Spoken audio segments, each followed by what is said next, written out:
صلی علی کریمنا صلی علی محمد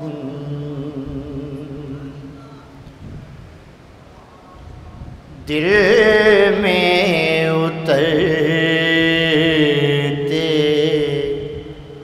حرف سے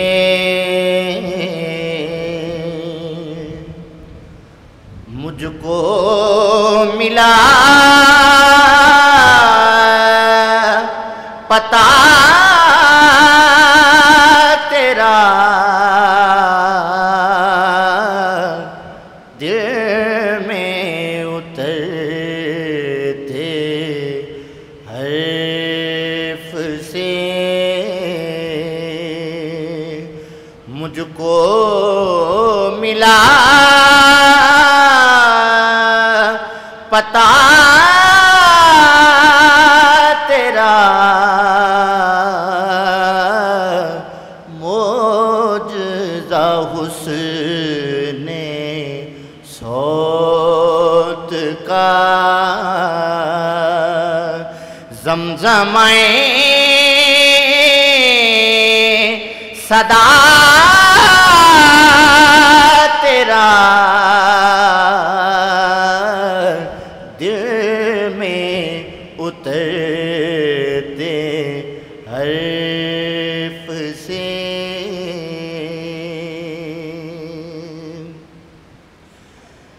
میرا تو کائنات میں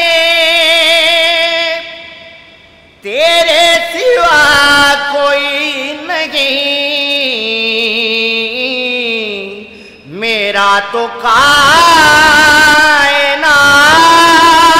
میں تیرے سوا کوئی نہیں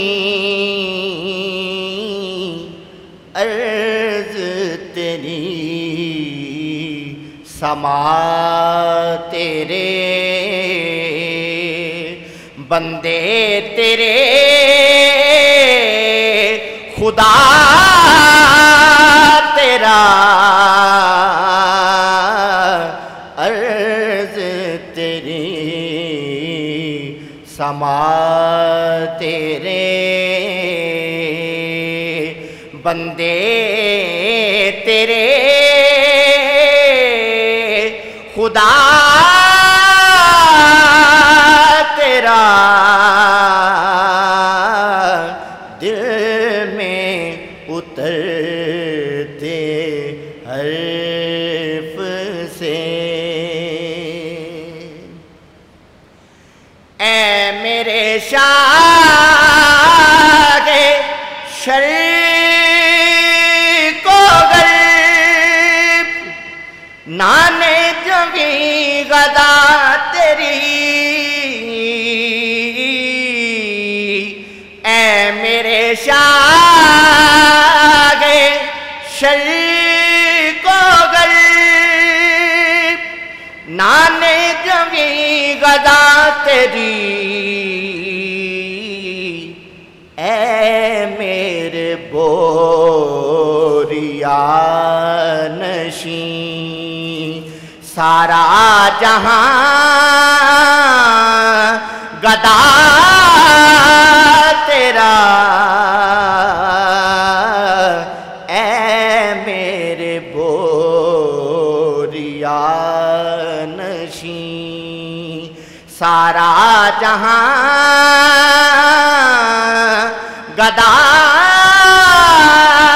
تیرا دل میں اترتے حرف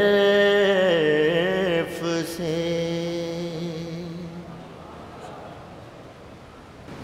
میں منقبت پیش کرنے کے لیے سادات بخاری کی ایک مہکتی کلی محترم المقام عزت مآب جناب ڈاکٹر سید طاہر رضا بخاری صاحب، ان کے نور نظر، لخت جگر سید علی حیدر شاہ بخاری زیدہ مجدہ آپ تشریف فرما ہوتے ہیں، اور اس نگہت و نور کے اس تسلسل کو جو سادات بخاری اور پھر سادات نارنگ شریف اور پھر آپ کے والد گرامی سے امانت کے طور پر ان پہ پہنچ رہا ہے، اپنی محبتوں کا خراج بزبان اقبال پیش فرماتے ہیں۔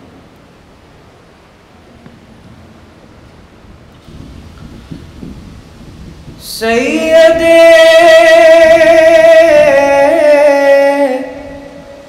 حجویر مخدوم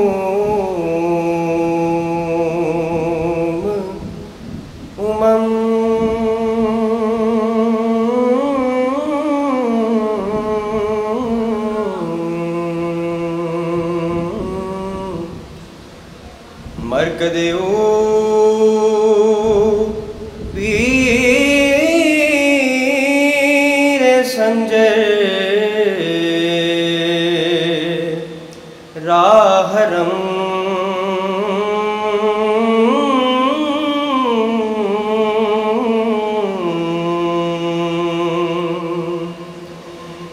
بند ہائے کوثر آساں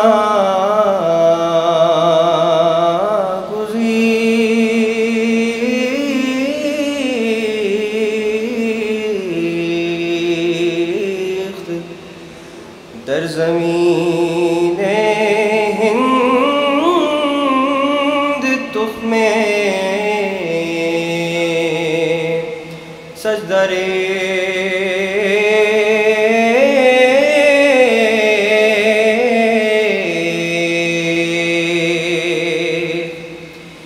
پاسبان عزت ام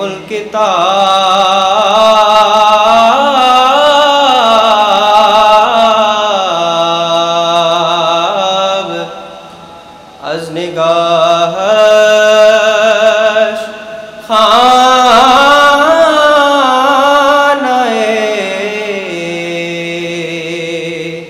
باطل خراب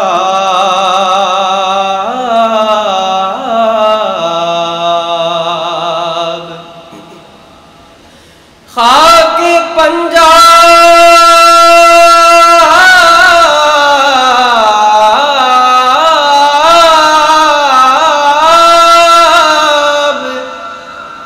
از دم او زندہ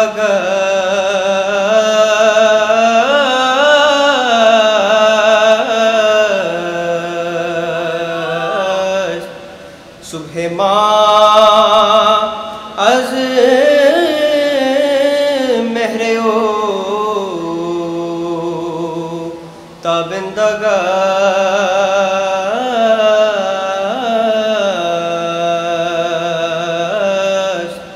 صبح ماں از مہر او تابندہ گشت۔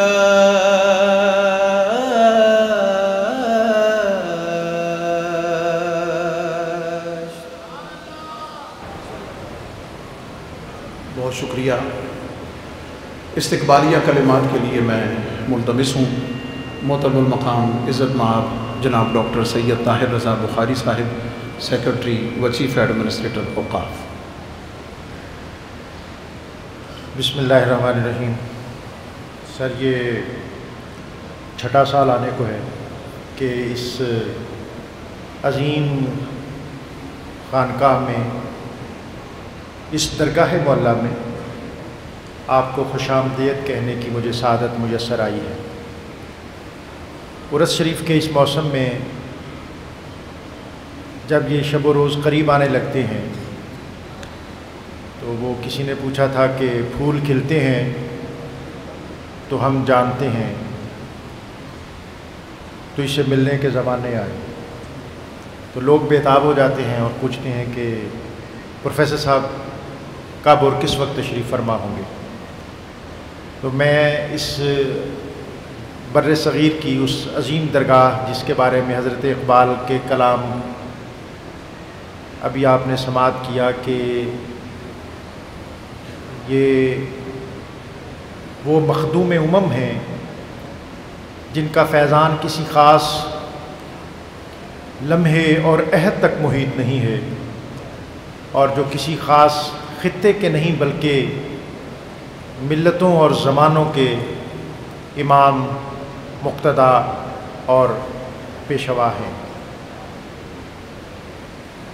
آپ ہی کے ایک تلمیذ رشید نے حضرت داتا صاحب سے کچھ سوالات کیے تھے، جس کے جواب میں اس امام اور اس مقتدا اور پیشوا نے وہ عظیم تصنیف قلم بند فرما دی، جس کو نظام الدین اولیاء نے کہا کہ اگر کسی کو مرشد کی طلب ہو اور کوشش کے باوجود وہ اس تک نہ پہنچ سکے تو کشف المحجوب کا مطالعہ اس کے لیے پیر کامل کی حیثیت رکھتا ہے۔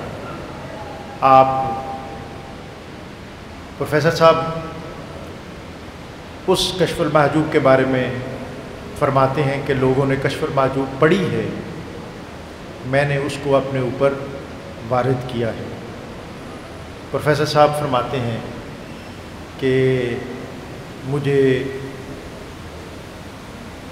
اپنے استاد گرامی سے وہ براہ راست نسبت میسر ہے، جس کے بارے میں کہتا ہوں کہ اس عہد میں شاید کوئی اور اس نسبت کا امین اور علمبردار ہمیں میسر نہ آ سکے۔ میں بار دیگر ہدیہ تشکر پیش کرتا ہوں آپ کی آمد کا، اور میں ہمیشہ جب تک آپ آتے رہیں گے میں خالد یعقوب صاحب کا شکریہ بھی ادا کرتا رہوں گا کہ جن کی نسبت اور وسیلے سے آپ نے پہلی دفعہ ہماری دعوت قبول فرمائی تھی۔ آپ آ گئے تو رونق کاشانہ ہو گئی۔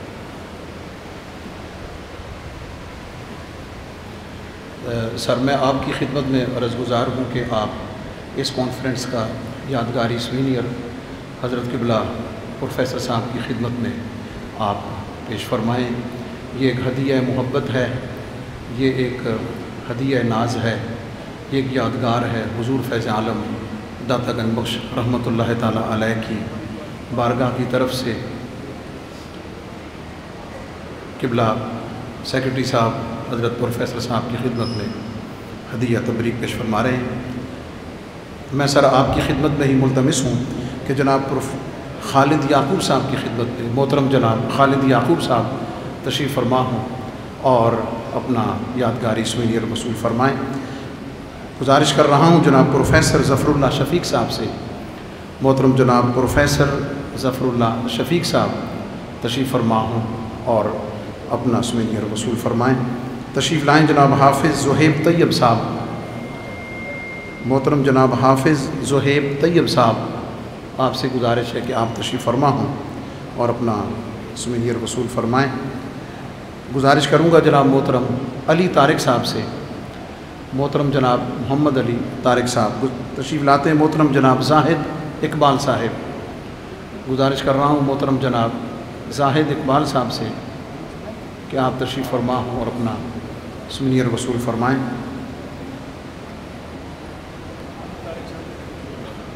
جناب طارق محمود جاوید صاحب، ان کا سوینئر جناب شیخ سعید صاحب وصول فرماتے ہیں۔ میں گزارش کر رہا ہوں جناب محترم ناصر خالد صاحب سے، محترم جناب محمد ناصر خالد صاحب تشریف فرما ہوں۔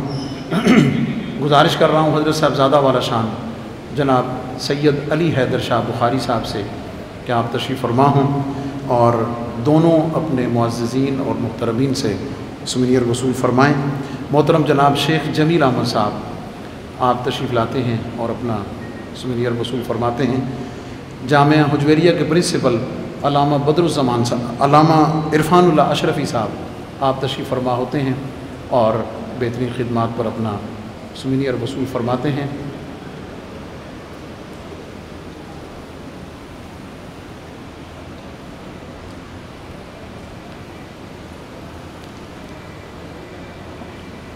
اب میں ملتمس ہوں حضرت قبلہ پروفیسر صاحب سے نیازمندی اور محبت کے ساتھ کہ بارگاہ گنج بخش سے اس ربط اور خصوصی تعلق کی کچھ کرنیں سامعین و حاضرین کو عطا فرمائیں۔ اعوذ باللہ السمیع العلیم من الشیطان الرجیم، بسم اللہ الرحمن الرحیم۔ رب ادخلنی مدخل صدق واخرجنی مخرج صدق واجعل لی من لدنک سلطانا نصیرا۔ سبحان ربک رب العزت عما یصفون وسلام علی المرسلین والحمد للہ رب العالمین۔ فللہ الحمد رب السماوات ورب الارض رب العالمین وَلَهُ الْكِبْرِيَاءُ فِي السَّمَاوَاتِ وَالْأَرْضِ وَهُوَ الْعَزِيزُ الْحَكِيمُ۔ خواتین و حضرات،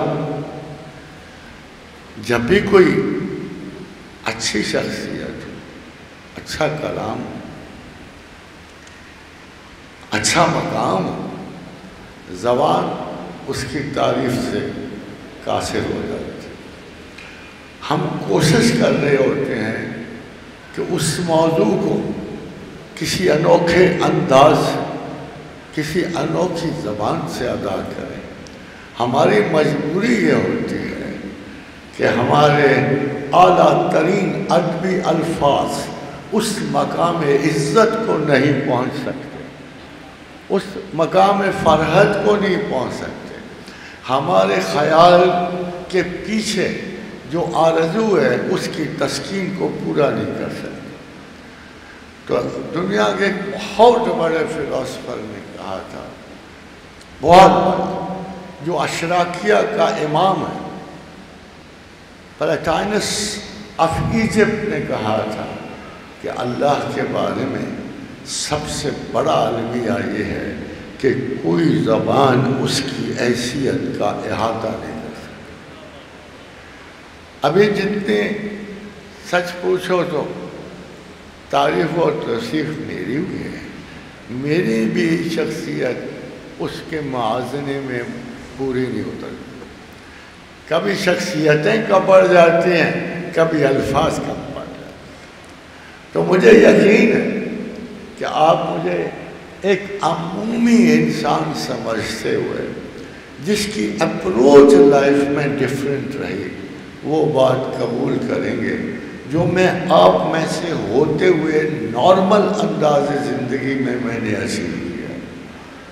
خادم حضرات، راہ گزرتے ہوئے مجھے ایک شعر فضول تھا، تھا بڑے شاعر، بار بار یاد آ رہا، اور وہ شعر کیا تھا کہ یوں زندگی گزار رہا ہوں تیرے بغیر، یوں زندگی گزار رہا ہوں تیرے بغیر جیسے کوئی گناہ کیا جا رہا ہوں۔ میں نے بڑا غور کیا کہ یہ شعر کسی محبوبہ پری طناز پہ ابھرتا ہے۔ میں نے بڑا غور کیا کہ اس شعر کو اگر میں پڑھوں تو کیا کسی خاتون پہ پڑھوں، کسی دوست پہ پڑھوں، کسی مال پہ پڑھوں؟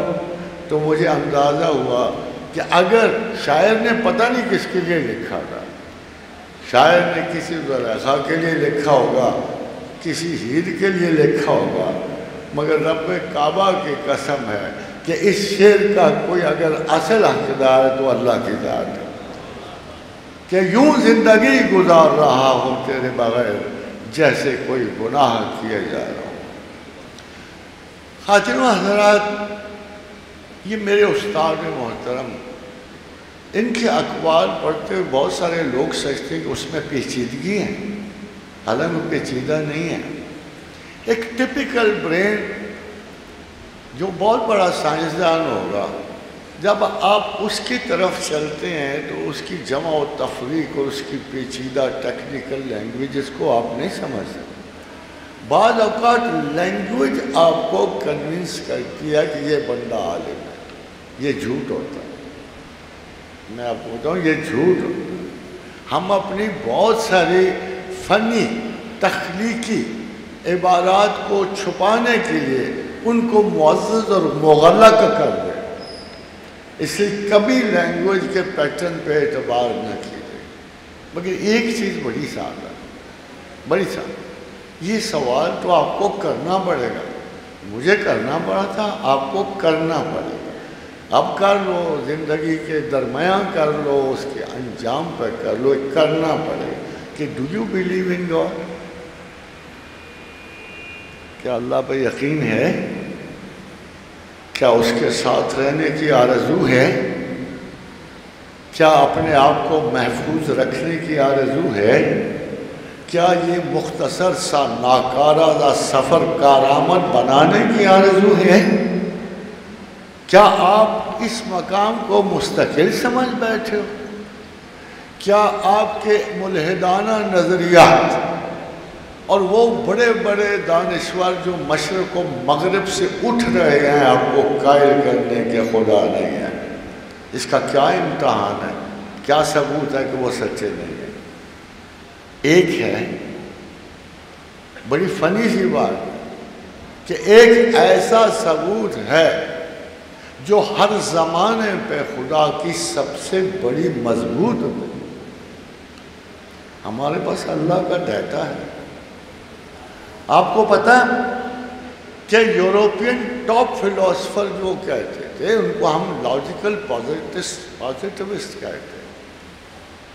برٹرینڈ رسل سے بات آ گئی، یہ نام بڑے مشہور ہوئے، ایک صدی ایک کے نام منسوب ہوئی، ایک صدی کسی اور کے نام میں منسوب ہوئی، آخر میں یہ آ گئی۔ میں اپنے محترم علامہ اقبال کی بات کروں گا کہ انہوں نے کچھ لیکچر لکھے ساتھ، reconstruction of religious thought in کا نام رکھا، کہ تحریک وہ احیاء دین پہ۔ اس میں انہوں نے 3 دلائل دیے اللہ کے وجود، اور تینوں دلائل کو انگریزی لفظوں میں بیان زیادہ آسان کیا جا سکتا ہے، کاسمولوجیکل، ٹیلیولوجیکل، آنٹولوجیکل۔ وہ کو 15 سال کے اندر تینوں دلائل ریجیکٹ ہو۔ اب ہمارا سوال پھر یہ پڑ گیا کہ یار ہمارا ایک بہت بڑا ٹاپ کا فلاسفر تھا، اس نے فلسفے کی انتہا پہ جا کے خدا کے حضور 3 دلائل دیے تھے، وہ آنن فانن ختم ہو گئے۔ تو ہم کیا کریں؟ ہمارے پاس کون سی دلیل ہمارے رب قدوس کے لیے موجود ہے؟ تو خواتین و حضرات، جب لاجیکل پازیٹیوسٹ آئے تو انہوں نے مہر لگائی کہ چونکہ خدا کی ہستی پہ کوئی سینس ڈیٹا موجود نہیں، ہمارے پاس خدا کے بارے میں کوئی سینس ڈیٹا موجود نہیں، اس گاڈ از نان سینس۔ تو انہوں نے سیدھے سے توہین سے نہیں کہا، فلسفیاتی نقطے سے کہا کہ اگر کسی چیز کا سینس ڈیٹا موجود نہیں ہے تو نان سینس ہے، اٹ از ناٹ ایگزسٹنگ۔ مگر خواتین و حضرات، سب سے بڑی جاہلانہ یہ دلیل تھی، چاہے وہ جین آئر دے، چاہے وہ رسل دے، چاہے وہ خدا کا 365 صفحے کا ڈیٹا موجود ہے۔ اگر ایک ہستی کا کلام موجود ہے، ایک لفظ خدا کا موجود ہے، تو کیسے سینس ڈیٹا نہیں ہے؟ آپ خود بتاؤ، اگر میرے پاس میرے محبوب کا خط موجود ہے تو مجھے سینس ڈیٹا کی کیا ہے؟ مجھے دستخطی پہچاننے ہیں نا، کہ کسی اور نے نہ لکھ دیا۔ اب سوال یہ تھا کہ ہم قرآن حکیم کو پڑھتے کیسے؟ خواتین و حضرات، آدمی سچائی کی تلاش سے باز نہیں رہتا، مگر آدمی سچائی کی تلاش میں عمر ضرور گنوا دیتا، پگ ڈڈیوں پہ چل کے۔ اسے ایک سیدھی سادی سڑک نہیں نصیب ہو رہی ہوتی۔ پروردگار نے اگر مجھے خدا کا انکار کرنا تو میں کیا کرتا کہ خدا نے ایک کتاب کا دعویٰ کیا کہ یہ میری ہے، اس کا ہر لفظ میرا ہے۔ I stand guarantee behind every every single word of the Quran that is mine. تو میں کہتا ہوں پھر میرا اعتراض ہے. آپ نے دیکھا قرآن کہاں سے شروع ہوتا ہے؟ کوئی دنیا کی کتاب اس طرح نہیں شروع ہوتی. کتاب ایک مثبت انداز سے شروع ہوتی ہے. کتاب شروع ہونی چاہیے تھی ذالک الکتاب نزل بالحق. ہم نے یہ کتاب حقیقت کے طور پر نازل. ایسے نہیں شروع ہوئی. وہ آپ کے فتنوں سے آگاہ تھا, وہ آپ کے شکوک سے آگاہ تھا, وہ آپ کے ماڈرنزم سے آگاہ تھا, وہ یورپ اور ایشیا کی درسگاہوں کے فتنوں سے آگاہ تھا. اس نے کہا الف لام میم ذالک الکتاب لا ریب فیہ. یہ وہ کتاب ہے جس میں کوئی شک نہیں ہے, تو نکالو. یہ آپ کا حق نہیں بنتا خدا کے اس دعوے مسلمان. تو مسلمان پہ یہ اعتراض تو نہیں کیا جاتا کہ وہ شک نہیں کرتا. ہم سب بڑے شکی لوگ ہیں. اگر تمہیں کوئی اس کتاب پہ شک ہے, اس کی سچائی کے بارے میں شک ہے, تو نکالو. جب نکال لو تب تو خدا پر مکمل اعتبار کرو نا. اس کو تھیسس بنا کے, گلدانوں میں سجا کے, خوشبوؤں میں مسا کے, کارنسوں میں نہ رکھو. اس کو ہر وقت اپنے مطالعے کے لیے 1 2 4 آیات کے مطالعے کے سامنے رکھو. جزدانوں میں نہ بساؤ, اس کو دلوں میں بساؤ. دلوں میں خیال و فکر میں قرآن کو. اتنی خوبصورت کتاب. اسی وین وی ٹائر ڈاؤن. اب میں آپ کو ایک بات بتاؤں. اللہ نے ایک بات کہی, جب آپ سچائی کی تلاش کو نکلتے ہو نا, تو بظاہر ہماری کم علمی کی وجہ سے بہت ساری آیات ہمیں کمزور نظر آتی. لگتا ہے کہ ایسی نہیں ہے. اب فرض کرو قرآن میں اللہ کہے کہ ام حسبتم, تم گمان کرتے ہو کہ پہاڑوں کے بعد وَتَرَى الْجَبَالَ هِيَ جَامِدَةٌ, تمہارا خیال ہے کہ پہاڑ کھڑے نہیں ہے, یا تَمَرُّ مَرَّ السَّحَابِ. اور اتنا خوبصورت محاورہ ہے, لفظ استعمال کیا ہے جو وہی کر سکتا تھا, کہ یہ سرمئی بادلوں کی طرح زمین کے ساتھ ساتھ اڑتے چلے جا رہے ہیں. حضرت حضرات, کس کو پتا تھا کہ یہ جب پہاڑ کھڑے ہیں, اور کس کو پتا تھا کہ یہ چل رہے ہیں؟ یہ تو آپ کی 20ویں صدی میں آ کے پتہ لگا کہ پہاڑ جو ہیں 73,000 میل فی گھنٹہ کی رفتار سے زمین کے ساتھ ساتھ ہو رہے ہیں. اور جب آسٹروناٹ گیا نا اوپر, حیران کن بات ہے, خدا تمہارے تصور کی وہ بات بھی سن لیتا ہے جو تم نے 1500 برس بعد کرنی ہوتی ہے. تو اس نے اوپر سے جا کے پتہ کیا کہا کہ I see the mountains running along the earth like black clouds.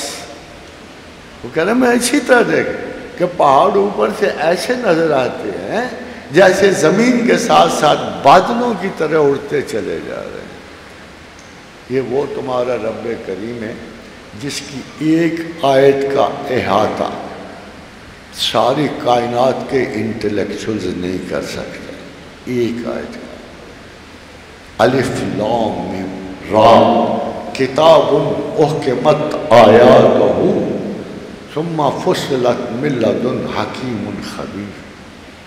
اس ایک آیت کو سمجھنے کے لیے دنیا بھر کے انٹلیکچوئلز کو سوچنا پڑے گا کہ خدا کیا کہہ رہا ہے, کہ میں نے اس کتاب کی آیت کو قیامت تک کے لیے محکم کر دیا ہے. یہ 1500 برس پہلے کی آیت ہے. 1500 برس پہلے اس قسم کا کوئی تصور موجود نہیں تھا جو قرآن نے دیا, جو رب کریم نے دیا, جو صاحب فطرت نے اور صاحب اختیار نے دیا, کہ اس ایک آیت کو میں نے زمان و مکان کی حیثیت میں مستحکم کیا ہے. جو آج میری بات ہے یہ 1500 برس بعد بھی تمہارے عظیم ترین بے انتہائی محنتی سائنسدان بھی یہی لفظ استعمال کریں. اب تھوڑی سی وہ آیت سنا, ایک نہیں ہے قرآن میں ہر آیت اسی انداز میں زمان و مکان کی نسبت سے مستحکم. خدا نے کہا، اس پر چھوٹا سا واقعہ بھی، کہ امریکن پروفیسر آ گیا ادھر سے، تو مجھے کہنے لگا میں ایک کتاب لکھ رہا ہوں قرآن اینڈ سائنس پہ. تو I went around but I didn't find the answer of my question. سارے یہی کہتے ہیں. تو میں نے کہا یا پتہ نہیں کیا بلا سوال ہوگا کوئی. تو میں نے کہا اٹس ناٹ نیسیسری، میں بھی عام سا پڑھا لکھا آدمی ہوں، ہو سکتا ہے مجھے بھی جواب نہ آئے، مگر میں سوال ضرور سنوں گا، اس لیے کہ تیرا سوال اگر میں جواب نہ بھی دے سکا تو میں سوچوں گا، ڈھونڈوں گا کہ اس کا جواب کیا. تو اس نے کہا کہ میرا خیال ہے کہ یونیورس پہ اللہ تعالیٰ کی کائنات کی تخلیق پہ کوئی آیت نہیں. میں کہا ہے، وہ تو ہے، کائنات کی تخلیق پہ نہیں بلکہ 2 آیات میں، صرف 2 آیات میں، ایک میں تخلیق کائنات ہے، ایک میں تخلیق حیات ہے. میں نے کہا دیکھو قرآن کیا ہے، اولم یر الذین کفروا ہاؤ ڈیئر یو ڈینائی می. تمہاری جرت اور مجال کہاں ہے میرا انکار کرنے کی؟ اس میں کوئی مسکین اور اللہ نہیں نظر آتا، پورے جابرانہ عالمانہ استحکام سے پروردگار عالم یہ کہہ رہا ہے اولم یر الذین کفروا ہاؤ ڈیئر یو ڈینائی می. اور کیڑے مکوڑوں تمہیں جرت کیسے ہوئی میرے وجود کو للکارنے کی؟ تمہیں پتہ نہیں ان السماوات والارض کانتا رتقا ففتقناہما، کہ in the beginning heavens and earth were one mass، کہ آغاز میں زمین و آسمان ملے ہوئے تھے، جڑے ہوئے تھے، ایک وجود تھے، اور پھر میں نے جبراً انہیں پھاڑ کے جدا کر دیا. وَجَعَلْنَا مِنَ الْمَاءِ كُلَّ شَيْءٍ حَيٍّ، اور تمام حیات کو پانی سے تخلیق کیا. خادم و حضرات وہ جم کھڑا ہوا، کہتا I swear it is Big Bang، I swear it is Big Bang. کہنے کہا یہ تو وہی نظریہ ہے، بگ بینگ کا بھی تو یہی نظریہ. تو یہ خدا نے 1500 برس پہلے، وہ کون سی لیبارٹری تھی جس میں اس نے تھیسس تیار کیا ہو؟ سچ صرف اللہ کو یا اس کا رسول کو، اور کوئی نہیں سچ کو. صدق تخلیق کرنے والا خدا اور انصاف تخلیق کرنے والا خدا ہے. اور پھر اللہ کو ہماری عبادات، تو ہم تو صدقے کے لوگ ہیں، ہم تو پیغمبری کے صدقے کے لوگ ہیں. ہم تو ادھر ادھر سے جمع ہو گئے اور ہمارے رسول کو اتنی محبت پڑی، ہم سے اتنی محبت پڑی کہ اس کے زبان مبارک پر صبح سے شام، پہل سے آخر تک ایک ہی جملہ کہ رب امتی امتی امتی. تمہارے گمان میں ہے کوئی ایسی بات کہ کوئی باپ اپنے پڑ پوتوں کے لیے بیٹھا دعا کر رہا؟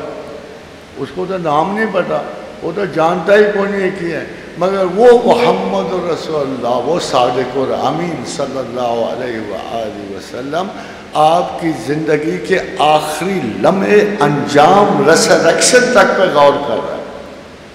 اس کا علم کتنا ہے. اور خادم حضرات جب میں نے اس کو سنایا تو امریکن پروفیسر مجھے کہتا ہے today my search is over, کہ آج میں سمجھ گیا ہوں کہ قرآن کسی حالت میں بھی سائنس کے خلاف. یہ ان علماء کی غلطی ہوئی کہ جنہوں نے دین و دنیا کے علوم کو جدا کر دیا. بھائی سارا دین دنیا میں ایگزیبٹ ہوتا ہے تو دنیا علیحدہ کیسے ہو سکتی؟ اگر میں تمام ایمان کی ویلیوز کو میں نے ایمانداری زمین پہ برتنی ہے، لوگوں میں برتنی ہے، سلوک اور امتیاز پہ برتنی ہے، غرور و جبر پہ برتنی ہے، میں ایک ایک جزو حیات کی صداقت کو میں نے اپنے معاشرے پہ برتنا ہے، تو پھر دنیا کیسے علیحدہ ہو سکے؟ کیا مطلب ہے دنیا کو علیحدہ کرنے؟ تو سید و مرشد شیخ جنید نے فرمایا، جو ماشاءاللہ سید حجویر کے بھی، کیونکہ یہ بھی جنیدیہ شیخ میں سے ہیں، اتفاق کی بات یہ ہے کہ ہمارے تمام بڑے اولیاء جنیدیہ میں سے کم از کم وہ شیوخ جو عالم بھی ہیں، اپنے وقت کے سب سے بڑے دانش مند بھی ہیں، اور جنہوں نے اپنی عقل و معرفت کے جائز استعمال سے خدا کی شناخت، اس کی محبت تک پہنچے، اور ان میں شیخ جنید ہیں، خواجہ شبلی ہیں، خواجہ علی حسنی ہیں، ابو الفضل سجلی ہیں، پھر سید علی بن عثمان حجویری ہیں، پھر ابو سعید ہیں، اور 9ویں درجے بیعت شیخ سیدنا عبد القادر جیلانی ہیں۔ سلسلہ ذا اس لیے مشکل ہے کہ اس میں تمام شیوخ علم کے رستے سے خدا تک پہنچے، یہ جلد کا سلسلہ نہیں ہے۔ اعلیٰ ترین حقائق کے مطالعے کے ساتھ اعلیٰ ترین فلسفیاتی بیخ و گن سے، اور ایک ایسے ایمان کے ساتھ جو مکمل عقل و دانش پہ مبنی ہوتا ہے، یہ خدا تک رسائی پانے کی کوشش کرتے ہیں۔ اور دو ہی چیزیں ہوتی ہیں، ان لوگوں میں کوئی انوکھی چیز نہیں ہوتی، یہ بھی میں آؤں۔ آپ لوگ ڈرتے ہو شیخ عبد القادر کا نام لے، کیوں ڈرتے؟ وہ بہت بڑی ہستی ہوتی رہے، میں کون سا ان کو مخالف ہوں؟ میں اپنے شیخ کا کون سا مخالف ہوں؟ میرے دل میں تو میرے شیخین کی محبت ہی ہو سکتی، مگر میں کیوں گریزاں ہوں؟ میں یہ کیوں نہیں دیکھتا کہ ان کی کانسٹیٹیوشن ہیومن ہے، وہ فرشتے نہیں تھے، انسان تھے۔ اگر میں ان کے آخری نقش پا کو نہیں چھو سکتا تو ان کے پہلے نقش قدم پہ تو پاؤں رکھ سکتا ہوں نا۔ تم اپنی میراث کو مقابلتاً کیوں اتنا اونچا سمجھتے ہو؟ ایک لمحہ صداقت کا اگر تم پہ نازل ہو جائے، ایک لمحے میں اگر تم خدا کو مان لو سچا اصلی حاکم، فَلِلَّهِ الْحَمْدُ رب السماوات و رب الارض رب العالمین، اگر تم ایک لمحے کے لیے مان لو تو دوزخ کی آگ حرام ہوگی۔ کیا خیال ہے تم سب جنت ہی بیٹھے ہو؟ میرے خیال میں تو آرزو کرتا ہوں تم سب جنتی ہو۔ اگر تم نے دل سے ایک مرتبہ کہا ہے کہ لا الہ الا اللہ محمد رسول اللہ، تو تم سب جنتی ہو، کیونکہ دوسری سائڈ کٹ گئی، ختم ہو گئی۔ اللہ ولی الذین آمنوا یخرجہم من الظلمات الی النور والذین کفروا اولیاء الطاغوت یخرجونہم من النور الی الظلمات اولئک اصحاب النار هم فیہا خالدون۔ اللہ کے نزدیک سے ساری انسانیت دو ولیوں میں بٹی، ایک اس کے ہیں ایک شیطان کے۔ شیطان کے ولی بہت ہو گئے، اللہ کے ولی اس لیے کہ شکوک و شبہات، بھائی دنیا کھاؤ پیو جو مرضی کرو، اچھا پہنو کھاؤ، مگر احتساب کی گھڑی، احتساب باہر نہ رکھو، احتساب دل میں رکھو، اس احتساب کی اس یعنی ترازو پہ اللہ کا نام لکھو، ایک دفعہ کوئی فیصلہ کرنے سے پہلے ایک دفعہ صرف ہے، یہ تصوف ہے، یہ اعلیٰ ترین معراج تصوف ہے۔ صرف ایک منٹ کے لیے پیچھے ہٹ کے سوچو، یہ کام میں کس کے لیے کر رہا ہوں، بس یہ تصوف۔ یہ مشکل ہے بھائی، کوئی کام کرنے سے پہلے صرف ایک منٹ کے لیے پیچھے ہٹو کہ یہ کام میں کر کسی لیے ہوں، اپنے لیے یا اس سے مجھے اللہ نے منع تو نہیں۔ تو آپ صوفی، بڑے سے بڑا صوفی بھی اسی سادگی تک پہنچتا ہے۔ تو ایک بڑے شیخ سے کسی نے پوچھا کہ آپ بات کر کے رک کیوں جاتے ہو؟ تو نے کہا اس لیے کہ ایک جملہ بول کے میں تھوڑی دیر کے لیے رکتا ہوں کہ یہ جملہ میرے رب کریم کو اوفینڈ تو نہیں کرے گا، اس کو کہیں ناراض تو نہیں کرے گا۔ پھر جب مجھے تسلی ہو جائے کہ میرے جملے میں یہ نہیں ہے تو پھر میں اگلا جملہ بولتا ہوں۔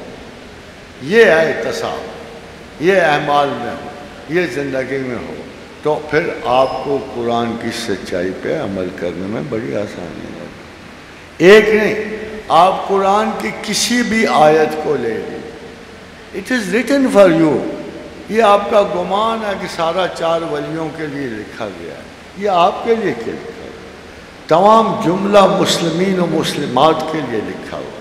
یہ بڑا آسان ہے کہ آپ ریئلائز کرو اس بات کو کہ میرے لیے ہے قرآن، میں اس میں اپنی مطلب کی آیت کو ڈھونڈ لوں، میں آپ نے اس کی نجات کی تو آیت کو ڈھونڈ لوں، میں اس میں اخلاص تو ایڈ کر دوں۔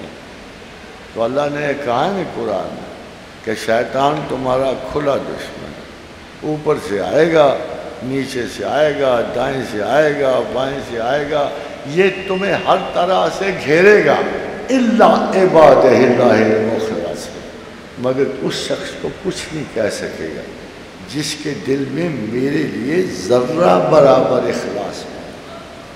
کیا ہوا آپ کی قوم کیوں زوال میں پڑی؟ آپ وجہ نہیں جانتے، آپ اللہ سے ہٹ کر محبتوں کا معیار آپ نے انسانوں میں مقرر کیا، کبھی ایک ہیرو بناتے ہو، کبھی دوسرا ہیرو بناتے ہو، وہ ہیرو کی چھٹی ہو جاتی ہے، تم پھر غصے میں جلتے بنتے اپنے آپ کو، یہ تمہارا قصور ہے۔ اگر اس مملکت کا نظام خراب ہے تو تمہارا قصور، تمہارے لیڈر وہ تو کامن بندے تھے، وہ تم سے بہتر نہیں تھے، جن کی آرزو تم کرتے ہو، وہ ان کا انصاف تو کرو نا اپنے ساتھ۔ بھائی تمہیں خدا ہیرو بنانے کی اجازت نہیں دیتا، میں اللہ اور رسول کو چھوڑ کے اب میں بندوں کو مل جاؤ ماوا مان لوں، میں بندوں کو خدا مان لوں، میں بندوں سے عشق کرتا پھروں گا تو میرا حال بہت، اس کو پوری قوم کا حال ٹھیک نہیں ہے۔ For God's sake, try to realize کہ you are not people of any leader, you are not people of this or that، آپ جماعتوں کے بندے نہیں ہو، آپ اللہ کے بندے ہو۔ جب تم میں وہ خم آئے گا نا، تمہیں لیڈر بھی اچھا ملے گا، اور تمہارے میں اس وقت بھی آپ سے کہہ رہا ہوں، اس وقت یورپ میں اور پاکستان کے حالات میں تھوڑی سی موازنے کی بات ہے۔ ہمارا 100 بلین ڈالر، پورے ڈالر کے پیچھے 1 اونس سونا نہیں ہے۔ جس کرنسی کے پیچھے لوگ بھاگ رہے ہیں نا، اس کے پیچھے 1 اونس سونا نہیں ہے۔ کرنسی وہ ہوتی ہے جس کے پیچھے گولڈ ہو، ڈالر کے پیچھے 1 اونس سونا نہیں ہے، یہ یاد رکھنا۔ تمہاری کرنسی کے پیچھے ہے، وہ کم ہے یا زیادہ ہے؟ اور دیکھو یورپ کا حال دیکھ لینا، یہ اب کھسک رہا ہے مکمل تباہی کی طرف آہستہ آہستہ یورپ۔ اسپین 1 ٹریلین ڈالر کا مخلوق ہے، اٹلی 1 ٹریلین ڈالر کا مخلوق ہے، یورپ کی ہر حکومت $300 سے زیادہ بلین ڈالرز کی مخلوق ہے۔ وہ کیوں نہیں مار رہے؟ ہمارا کیا رولا پڑا ہوا 112 بلین ڈالر پر؟ یہ کون آپ کو اداس خبریں سناتا ہے؟ کیوں آپ کو برائے دیتے ہیں؟ کیا ادھر مہنگائیاں نہیں ہیں؟ کیا میں نے ہمسائے نہیں دیکھے؟ کیا میں نے متمدن ترین ممالک کا حال نہیں دیکھا ہوا؟ یہ دنیا ساری اگر ریسیشن پہ ہے، ہماری غلطی سے ہم ریسیشن میں، ہمارے پاس سب کچھ موجود، 4.2 بلین ڈالر کا ہمارے پاس ایک بہت بڑا ذخیرہ موجود۔ یہ بڑی آسانی سے لوگ منت کر کے آپ کو دیتے ہیں کہ 4.2 بلین لے لو، ہمیں ریکوڈک سے کھدائی کی اجازت ہے۔ ہمیں اللہ نے 1 ٹریلین مکعب فٹ گیس دے دیا، جو انشاءاللہ آپ کے نومبر اور فروری تک پڑ جائے گی۔ وہ تیاری ہوتی ہے۔ حیرانی کی بات ہے کہ کروم جو ہے اس طرح بھرا پڑا ہے ہمارے ملک میں جیسے شہر میں گندگی بھری ہوتی ہے۔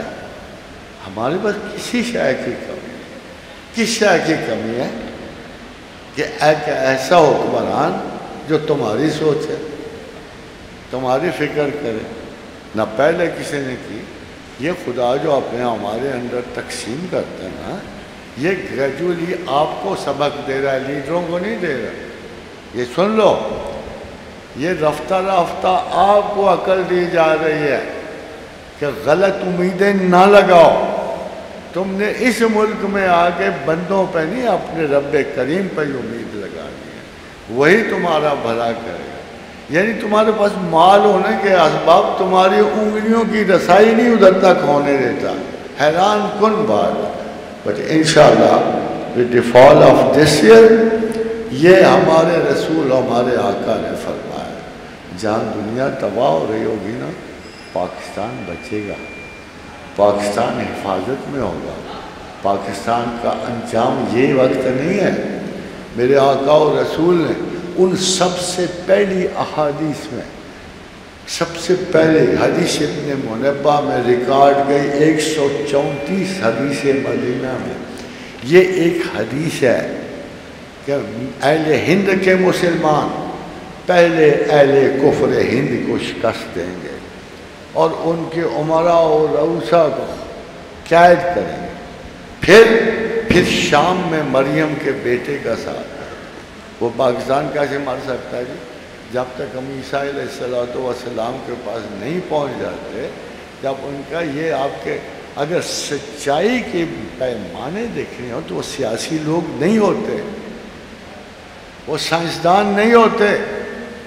آپ کو فنی بات بتاؤں، 1500 سال سائنسدان نے ہمارے ساتھ دھوکہ کیا. 1500 سال ہمیں غلط انفارمیشن اور قرآن سچ کہہ رہا ہے. 100 قبل مسیح میں ٹولیمی جو سب سے بڑا کاسمولوجسٹ تھا، کائنات کا جاننے، اس نے کہا زمین ساکت ہے. 1542 میں ہم یورپ پر بڑا اعتماد کرتے ہیں نا، سن لو 1542 میں کوپرنیکس نے کہا زمین نہیں سورج ساکت ہے. قرآن بیچ میں آیا نا، بیچ میں آ گیا. قرآن کیا کہہ رہا تھا؟ وَسَخَّرَ الشَّمْسَ وَالْقَمَرَ كُلٌّ يَجْرِي إِلَىٰ أَجَلٍ مُّسَمًّى. یہ سارے ستارے ہم نے مسخر کیا ہے اور کائنات میں کوئی ایسی چیز نہیں جو چل نہیں رہی. پھر آج دیکھو سائنسدان کے لفظ بھی دیکھ. سائنسدان کہتا ہے کہ تخلیق حیات کے بارے میں کہ all life is created out of water. سائنسدان کے جملے چھوٹے چھوٹے ہوتے ہیں، اسے فارمولہ دینا ہوتا ہے. تو مختصراً اس نتیجے پہ پہنچا ہے کہ all life is created out of water. اب کسی دانشور کو بلا لو عربی والے کو، اس سے کہو کہ وَجَعَلْنَا مِنَ الْمَاءِ كُلَّ شَيْءٍ حَيٍّ کا کیا مطلب ہے؟ یہ وہ بات کہتا ہے اللہ کہ میں نے جو لفظ لکھے ہیں نا، اگر کائنات کا انجام بھی ہو جائے تو سمجھنے والا انہی لفظوں تک. وَجَعَلْنَا created مِنَ الْمَاءِ out of water كُلُّ شَيْءٍ حَيٍّ all life. یہی وہ کہہ رہا ہے James he, all life is created out of water. کتنا ایگزیکٹ ٹرانسلیشن آپ نہیں کر رہے ہو، سائنس کر رہے ہو. تو سائنس کا دیا ہوا ایک عطیہ ہے آپ کی بھلائی کی، مگر سائنس میں مسلمان کی تخصیص نہیں ہے. وَلَقَدْ كَرَمْنَا بَنِي آدَمَ، یہ تو ہم نے سارے بنی آدم کو دیا. جو محنت کر گیا اس کو اوارڈ دیں گا. اگر نیوٹن نے 10 سال ایک ہی مسئلے پہ غور کیا تو ہم نے اس سے کشش شکل دے دی. اگر آپ کا کوئی سائنسدان غور کرے گا تو اس سے 3 سال پہلے پا جائے گا، کیونکہ وہ بلیور ہے، اللہ اس کے ساتھ ہے. تو ان سارے نتائج میں ایک چیز آپ کو صرف نظر آتی ہے کہ the most serious, most true, most exact book is the Quran. اور کوئی انفارمیشن اگر ہمت ہے as a reader of the Quran, not as a Muslim to Muslim, as a reader of the Quran میں آپ کو کہتا ہوں قرآن میں ایک غلطی حقائق کی نکال، ایک صرف نہیں نکال سکتے. دیکھو تھیسس تو ہے ہی یہی کہ ایک آدمی 1000 غلطی کرے انسان رہتا ہے، مگر اللہ ایک غلطی کرے تو اللہ رہے گا. آپ تو کہیں یہ کون سا اللہ تو غلطیاں کر. تو آپ کے نزدیک اتنی بڑی دلیل اس دنیا و مافیہ میں موجود ہے کہ خداوند کریم ہی سچا ہے، خداوند کریم ہی تمام کائنات کا خالق ہے۔ ابھی نئے فلسفے آ رہے ہیں، فلاں ایلین اترے تھے، انوناکیز اترے تھے، انہوں نے انسان بنایا، فلاں جگہ بولا، یہ سارا جھوٹ اور تمسخر یورپ سے آیا ہے۔ فیکٹ یہ ہے کہ ہو والاول والآخر والظاہر والباطن وہو بکل شیء علیم۔ فیکٹ یہ ہے کہ وہ لو کان فیہما آلہۃ الا اللہ لفسدتا، اگر کائنات میں دو خدا ہوتے تو فساد ہوئے۔ فیکٹ یہ ہے کہ اللہ الذی خلق سبع سماوات ہے، تم ایک لے کے بیٹھے ہو کائنات، ہم نے تو 7 بنائی ہیں ایسے، ہم نے تو 7 کائناتیں بنا دی۔ اللہ خلق سبع سماوات وَمِنَ الْأَرْضِ مِثْلَهُنَّ، اور انہیں اس طرح کی تمہاری زمین کی طرح کے 7 زمینیں بنائیں۔ کبھی خواب میں اگلی زمین کا بندہ آ جائے تو گھبرانا نہیں، وہ بھی اللہ ہے، یہ خداوند کریم نے بنائی ہوئی ہیں۔ اور حضور صلی اللہ علیہ وسلم کا قول مبارک ہے کہ 7 زمینوں کا حساب سب سے اوپر والی، اور وہ ہمارے، یہ سب سے اوپر والی زمین۔ آپ کو مزے کی بتا رہا ہوں کہ آپ کے پیغمبر کا علم مبارک کیا تھا۔ اب سوچو کہ پوچھا یا رسول اللہ 60ویں زمین کہاں؟ تو آپ نے کہا ایک ڈول ہو نا، اس کے علاوہ وہ سادہ لوگ سمجھ نہیں سکتے تھے کوئی بات، اور اس کو رسی سے ٹانگوں نا سیدھا، تو یہ پتہ نہیں کتنے عرصے کے بعد یہ 7ویں زمین پہ جا کے ٹکے۔ اگر ڈھول نہ سی یار راکٹ کر لو، وہ بھی ڈھولے کی طرح ہوتا ہے۔ تو ہماری زمین سے سب زمینیں نیچی ہیں، اور رسول اکرم کے قول مبارک کے مطابق تمام زمینوں کا حساب اس اوپر والی زمین پہ ہونا۔ یہ جو علم آپ پڑھ رہے ہو یہ تو روٹی کمانے کے لیے، چاہے آپ آئی ٹی پڑھ رہے ہو، چاہے آپ سول سروس میں جا رہے ہو، یہ اس کو ہم ووکیشنل نالج کہتے ہیں، وہ علم جس کے رزق کمانا ممکن ہو سکے، وہ چاہے تجارت ہو، چاہے سروسز ہو، چاہے کوئی محکمہ جاتی علم ہے، یہ اللہ کے علوم نہیں ہے۔ اللہ کے علوم آپ کے باطن سے ابھرتا ہے، اخلاص اور سچائی کی تلاش میں آپ کو خدا ایک لمحہ پیدا کر، ورنہ کذابیت ہے، اور بڑے بڑے علماء میں ہے، بڑے بڑے دانشوروں میں ہے، بڑے بڑے وہ دیکھو ٹی وی پہ کیا کچھ نہیں ہوتا پھر، ان پہ نہ جانا، اپنے سینے سے ایک اخلاص کی رمق پیدا کرو، سادہ سی، کم از کم ایک فیصلہ کرو کہ I want to live with my God, I don't want to live with ایک فیصلہ۔ کیوں کہتے ہو کہ یا مقلب القلوب ثبت قلبی علی دینک؟ یہ بڑا رسکی راستہ ہے، اس میں ہم دعا کے بغیر گزر نہیں سکتے۔ آپ کو پتہ ہے شریعت کا کیا مطلب ہے؟ کم سے کم زاد راہ جسے لے کر منزل تک پہنچا جا سکے۔ شریعت کا یہ مطلب نہیں ہے جو آپ سنتے پھرتے، شریعت کا مطلب ہے کم سے کم زاد راہ جسے لے کے آپ منزل تک۔ ایک بہت بڑے صوفی کا قول ہے، صوفی بنو نہ بنو، عالم بنو نہ بنو، اعمال پہ ثابت قدمی رکھو، اعمال پر قائم رہو، کہ اگر تمہارے کچھ پلے نہ ہوا تو یہ اعمال تمہیں بچا کے لے جائے۔ بڑا مشہور قول مبارک ہے سیدنا علاء الدین علی احمد کلیر شریف والے، تو بہت جذب و جلال میں جب آئے نا تو خواجہ نے بھیجے ان کے پاس، خواجہ شمس الدین کو بھیجا کہ سامنے نہ جانا، پیچھے ہو کے تلاوت کرنا۔ تو وہ گئے، وہ تو اپنے جذب میں تھے، گولر کی شاخ پہ ہاتھ رکھے ہوئے فنائی میں تھے، تو پیچھے جا کے قرآن شریف پڑھا تو ان کو ہوش آیا۔ جب ہوش آیا تو کہا شمسی تم ہو کہ حضور میں ہوں؟ تو تو کہا اچھا کون سا وقت ہے؟ ان کا یہ فلاں وقت ہے نماز۔ اچھا ہمیں نماز پڑھو۔ پھر خواجہ شمس الدین نے نماز پڑھی۔ خواجہ علاء الدین علی احمد پیچھے مڑ کے کہنے لگے شمس الدین یہ یاد رکھیں، یہ سارا ڈکوتلا جو ہم کر رہے ہیں، یہ جذب، یہ سرور، یہ مستیاں، یہ چھلانگیں بین الکائناتی، سارا یہ جو 2 رکعت ہے یہ خلاصہ ہے، یہ خلاصہ ہے تمہاری نجات کا، اس کو نہ ترک کر۔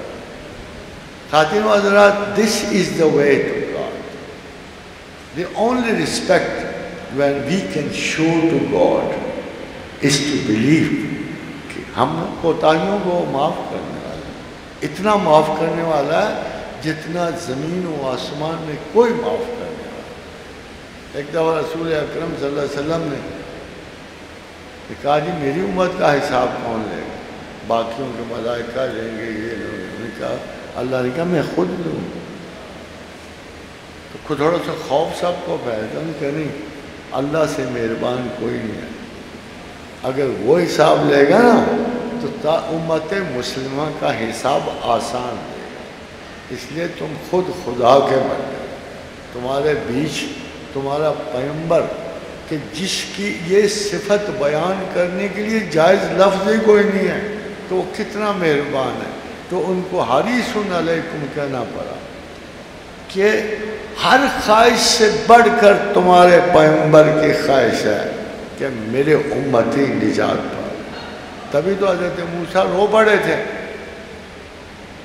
تبھی حضرت موسیٰ رو پڑے تھے نا، جب آپ معراج پہ گئے تو کیا یہ جوان میرے پیچھے کل آیا ہے اور اس کی ساری امت جا رہی ہے اور میرے امت کو تو بہت تھوڑے لوگ جنت میں جا رہے ہیں۔ یہ اللہ اور یہ آپ کا رسول ہے، اپنے جذبوں کو سنبھالو، ملک کے لیے، ملت کے لیے، خدا کے لیے۔ Make your decisions in the light of God. ادھر ادھر نہ گھومتے پھرو، اللہ تمہیں ترقی دینے والا۔ اور سب سے بڑھ کر بقول رسول اکرم صلی اللہ علیہ وآلہ وسلم، آپ حضرت عیسیٰ کی معیت کی طرف بڑھ رہے ہیں، ہم بڑھ رہے ہیں، پاکستان بڑھ رہا ہے۔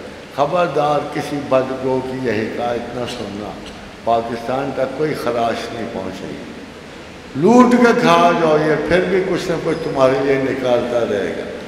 جتنے لٹیرے آئیں کھائے بھی ہیں، ہم سڑک کے کنارے آباد لوگ، پتہ نا یہ دیکھو وہاں سے چلتی ہے، یہ پاکستان بیسیکلی سارے کا سارا سڑک کے کنارے۔ ان نیک نیت لوگوں نے جو سڑک بنائی ہے، تم جسے اشارہ ہے، دیکھو اس کا کیا کمال ہے۔ باقی سڑکیں لمبی ہیں اس سڑک سے، جو بھی پنڈی کو لاہور سے ملائیں گے، یہ جرنیلی سڑک سیدھی اور سب سے چھوٹی ہے۔ تمہارے لوگوں سے پچھلے لوگ صحیح تھے کہ جنہوں نے سیدھے رستے کو انتخاب کیا اور چھوٹی سے چھوٹی سڑک بنائی۔ ہمیں بھی چھوٹی سے چھوٹی سڑک چھوڑی، اور چھوٹی سی سڑک کون سی ہے؟ بقول رسول اکرم صلی اللہ علیہ وسلم، افضل الذکر لا الہ الا اللہ محمد رسول۔ کیا مصیبت ہے یار! ایک دفعہ اعوذ باللہ السمیع العلیم پڑھ لیا کرو، بسم اللہ الرحمن الرحیم پڑھ لیا کرو، ایک تسبیح آپ لا الہ الا اللہ محمد رسول اللہ کی پڑھ لیا کرو، اور ایک درود کی ہو، بس نجات تمہارا حق بن گیا۔ نجات پر تمہارے سارے راستے کھل جاتے ہیں۔ اب اگر آپ دن میں یہ بھی نہیں کر سکتے تو اس سست الوجود کو آگے جائے، اتنا سادہ عمل خدا کے حضور سے تمہاری بخشش کے لیے ایشو ہو رہا ہے۔ اور کیا رومانٹک بات کی اللہ کے رسول نے صلی اللہ علیہ وسلم، اگر کسی کی آنکھ سے ایک آنسو نکلا اللہ کی خاطر مکھی کے سر کے برابر چھوٹا سا، اور اگر ڈھلک کے اس کے رخسار تک آ جائے تو ہمیشہ ہمیشہ کے لیے اس پر نازل دوزخ حرام کر دے۔ تو دیکھو دلیل کے بغیر انسانی قلب کو آرام نہیں، چین نہیں جاتا، اور قرآن سب سے بڑی دلیل ہے۔ کبھی تردد ہونا کو خدا ہے کہ نہیں ہے تو ضرور قرآن پڑھ لیا کرو ترجمے کے ساتھ۔ دیکھ تو لیا کرو جو معترضین ہیں کیا کہہ رہے ہیں اور قرآن کیا کہہ رہے ہیں. اور خبردار یوٹیوب 70% جھوٹ بول رہا ہوتا تمہیں پتہ بھی نہیں ہوتا. یہ ان پڑھ ہونے کے نتائج ہیں. ہماری تاریخ مسخ ہو رہی تھی ہمیں پتہ ہی نہیں ہوتا. ہمارے مذہبی روایات خطرے میں جا رہے ہوتے ہمیں پتہ ہی نہیں ہوتا. اس لیے اپنی کہ وہ کتاب تو پڑھ لو جو آپ کے بچوں کو امین اور محافظ بنا دیتی ہے اور آپ کے تخلیق عمل کو خدا کے قریب تر کر دیتی ہے. اس لیے زیادہ نہ پڑھو، سال بڑا ہے نا ختم کرنے کے لیے. بس ایک سوا کنارہ اس کو سوچ سمجھ کے پڑھ لیا کرو، خالی ترجمہ ہی پڑھ لیا کرو، پھر گزر جایا کرو. یہ اس ملک کا نظام تعلیم تقسیم شدہ، اس لیے سارے نکال انگریزی بڑی مہارت سے تمہاری تاریخ ختم کر دی. تمہیں تو پتہ ہی نہیں تم کن لوگوں کے لوگ ہو، تمہیں تو پتہ ہی تمہارے کون سے خاندان ہیں، تمہیں پتہ ہی نہیں مملوک کون تھے انڈیا کے، تمہیں پتہ ہی نہیں مڈل ایسٹ کے مملوک کون تھے، تمہیں تو اپنی میراث کا ہی نہیں پتا. تم لوگوں نے کہاں جانا؟ کوئی انڈیا سے علیحدہ جب پل ہو گئے تھے کیا؟ انڈیا کے یہ کروچھل بھی تو اعلیٰ ترین قومی احتساب کی علامت ہوتی ہے. ہندوستان میں کئی ایسے جرأت مند لوگ تھے جنہوں نے سوچا سمجھا اور خدا. دیکھو میں آپ کو مثال دیتا ہوں، اسپین میں کتنی دیر آپ نے حکومت کی ہے؟ 750 برس. اسپین پر 750 برس مسلمانوں کی حکومت. انڈیا میں کتنے؟ اگر آپ مغلیہ سلطنت کی مدت دیکھیں تو کتنی ہے؟ بمشکل 300 سال. مگر اسپین میں کتنے مسلمان بستے ہیں؟ کتنے ہیں؟ ڈھونڈنے کو کوئی نہیں ملتا. اسپین میں 750 برس کی مسلمان حکومت کے باوجود آپ کو مسلمان ڈھونڈنے کو ملتے. اور ادھر کیا حال ہے؟ ادھر 66 کروڑ مسلمان، بلکہ 66 نہیں، اب تو 70 اور 80 کروڑ مسلمان آباد ہیں صرف انڈیا میں. کبھی غور کیا کیوں؟ ایک ہی فرق ہے نا کہ یہاں سلطان محمود اب غزنہ کے ساتھ سیدنا علی بن عثمان حجویری آئے تھے. سلطان محمد غوری کا انتظار خواجہ معین الدین چشتی اجمیری کا. یہ بڑے استاد، یہ بڑے عالم نہیں، یہ اولیاء جو خدا کے لیے اپنے ملک و ملت کو چھوڑ کے نکلے، بیوی بچوں کو تیاگا اور یہاں آپ کے لیے آئے جن کی بدولت آپ مسلمان. یاد کر کے بتاؤ کتنے مولویوں کے ہاتھ سے مسلمان اور کتنے اولیاء کے ہاتھوں مسلمان. یہ اعلیٰ ترین تعلیمی مراکز قائم کرنے والے یہ جہاں بیٹھے، یہ نعمت استاد جہاں بیٹھے، یہ مکتب استاد ہے. نہ پہلے کبھی اس کی حکمت کم ہوئی نہ بعد. میں آپ کو ایک ذاتی واقعہ اس پہ ہی ختم کرتا ہوں، نمازوں کے اوقات کا پتہ نہیں ہوتا. تو ایک دفعہ میں بہت پریشان، ایک پیچیدہ مسئلہ تھا، فلسفیاتی بھی تھا، اسپرچوئل. تو میں لاہور رہنے کے باوجود زیادہ آتا نہیں تھا. جب مشکل پڑے تو شیخ کے پاس آئے، بات چیت کی اور چلے گئے. ایک وہ حال دل سنایا اور گئے. باقی ان کے تصرفات کا مجھے کوئی علم نہیں. تو میں جب آیا تو اسی جگہ سے وہ بڑا رش تھا. تو میرے دل کی تلخی، لوگ ادھر ادھر دعائیں مانگ رہے تھے، قصائے وظائف والے سب کچھ. مجھے کچھ بھی نہیں ہو رہا، میں اسی طرح آزردہ پشیمان کھڑا تھا. تو میں نے نا تلخی میں آ کے، شیخ تیرا بھی معاملہ کچھ ایسے ہی، یعنی بات ٹھیک ہے، تم لوگ واقعی اپنے اپنے غرض کے تھے. میں اتنے عرصے سے ایک الہیاتی اور بڑے مشکل مقام پہ الجھا ہوا ہوں، تو مجھے گائیڈنس کہاں سے ملے؟ اس لیے بڑا بیدار ہو کے چلنے لگا. مجھے اب پتہ نہیں وہ کہاں سے لکھا ہوا ہے، یہ حضرت کے مزار پہ لکھا. تو میری نظر مزار کے اوپر گئی. جب اوپر دیکھا تو اس پہ ایک شعر فارسی کا لکھا، براستان تو ہر کس رسید مطلب یافت. توقع نہیں، میں تو انگریزی کا پوسٹ گریجویٹ ہوں، فارسی کا نہیں تھا، مگر فارسی شخص تھا، ہر چیز پڑھنے کا شوق تھا. تو اوپر لکھا ہوتا براستان تو ہر کس رسید مطلب یافت. اے شیخ تیرے آستانے میں جو پہنچا اپنا مطلب پا گیا. روا مدار کے من نا امید بن گیا. کیا تجھے زیب دیتا ہے کہ میں نا امید چلا جاؤں؟ یہ شعر ابھی بھی لکھا ہوا میرا خیال کہ براستان ہے تو ہر کس رسید مطلب یافت. روا مدار کے من نا امید بن گیا کہ تجھے زیب نہیں دیتا کہ میں کھا. جیسے وہ ڈھول نہیں ہو رہا جب قوال بجا رہے ہوتے تو اس کی نا ایک تھاپ نا تمہاری مایوسیوں سے جا کے مل جاتی ہے. ایک خصوصی تھاپ، ایک تھاپ جو ہے کبھی کبھی اس پہ حال پڑتا ہے نا. ساری تھاپ پر جو دیتے ہیں اس پہ حال نہیں پڑتا. تم اداس ہو، غمزدہ ہو، اس کو کیتھارٹک پروسیس کہتے ہیں. ذات سے آگے نکل جاتی ہیں چیزیں، آپ کی بندشیں بڑھ جاتی ہیں، آپ چاہتے ہو دل کھل جائے. تصوف میں اسے انقباض کہتے ہیں. دل قبض ہوا ہوتا ہے تو بعض اوقات ایک خارجی جو تھبک ہے، ایک دھمک جو ہے وہ اس پہ ضرب رکھتی ہے اور دل کی وہ پشاک ہوتی ہے. سید نے عالی مقام نے بڑے ایسے واقعات لکھے. تو جب وہ شعر پڑھا نا تو آپ کو یاد ہے کہ خواجہ بختیار الدین کاکی اس سلسلے میں فوت ہوئے کہ جب ایک موقع پہ قوال نے شعر پڑھا کہ کشتگان خنجر تسلیم دا، کہ جو اللہ کی مرضی کے شہید ہوتے ہیں ہر زمان از غیب جانے دیگر است، ان کو ہر زمانے میں نئی زندگی سے واسطہ تھا. کہ ایسا اثر پڑا کہ 3 دن وجد میں اور حال میں رہے اور اسی عالم میں فوت ہو.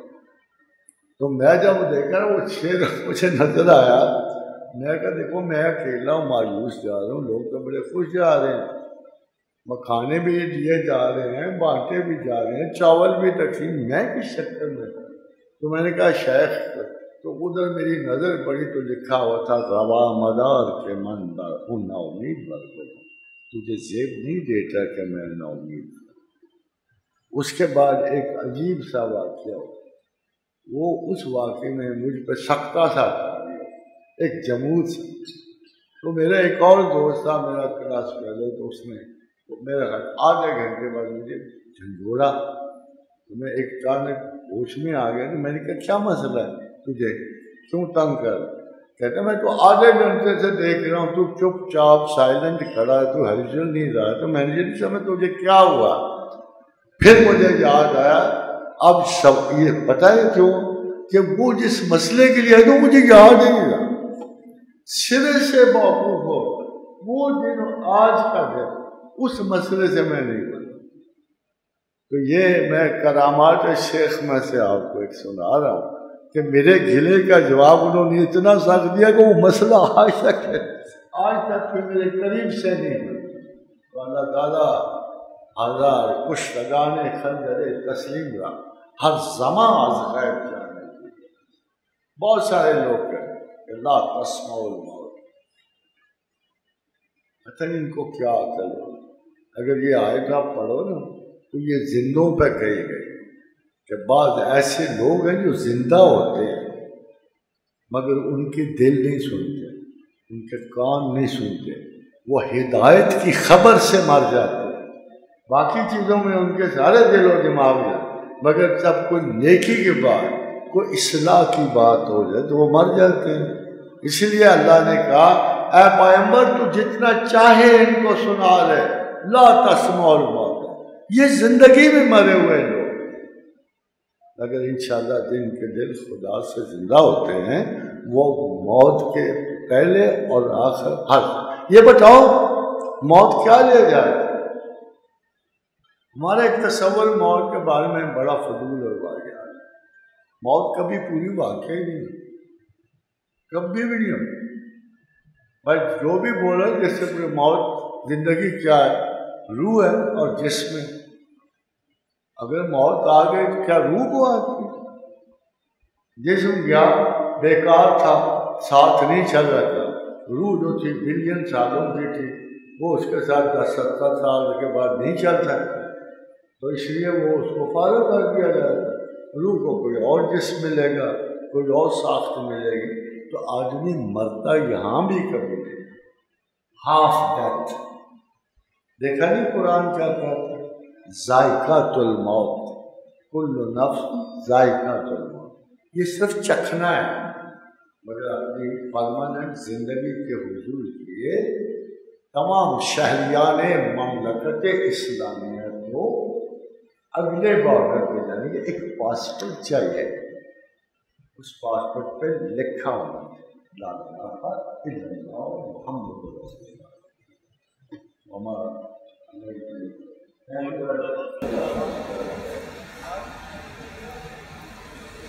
الحمدللہ رب العالمین۔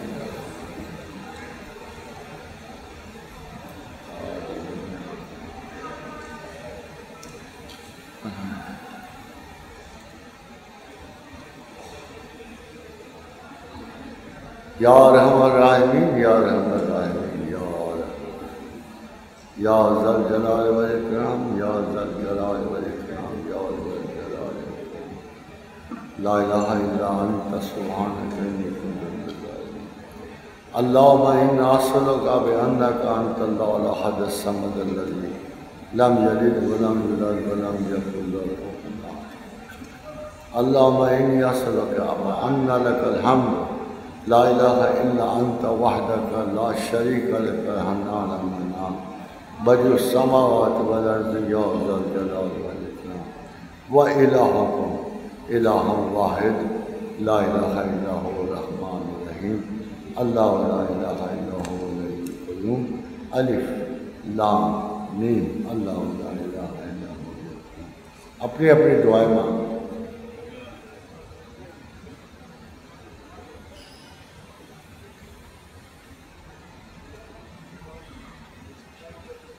اللهم اجعلني صبورا واجعلني شكورا واجعلني في عين صغير وفي عين المعصية۔ اللهم أعنا على ذكرك وشكرك وحسن عبادتك۔ اللهم إنا أسألك العفو والعافية، اللهم إنا أسألك العفو والعافية، اللهم إنا أعوذ بك من الجوع فإنه بئس الرجيع، وأعوذ بك من الخيانة فإنها بئست البطانة۔ اللهم إنا أسألك من فضلك ورحمتك فإنه لا يملك إلا أنت۔ ربنا لا تزغ قلوبنا بعد إذ هديتنا وهب لنا من لدنك رحمة إنك أنت الوهاب۔ ربنا هب لنا من أزواجنا وذريتنا قرة أعين واجعلنا للمتقين إماما۔ رب أنزلني منزلا مباركا وأنت خير منزلين، رب إني لما أنزلت إلي من خير فقير۔ اللهم صل على محمد وعلى آل محمد كما صليت على إبراهيم وعلى آل إبراهيم إنك حميد مجيد۔ اللهم بارك على وعلى آل محمد كما باركت على إبراهيم وعلى آل إبراهيم إنك حميد مجيد۔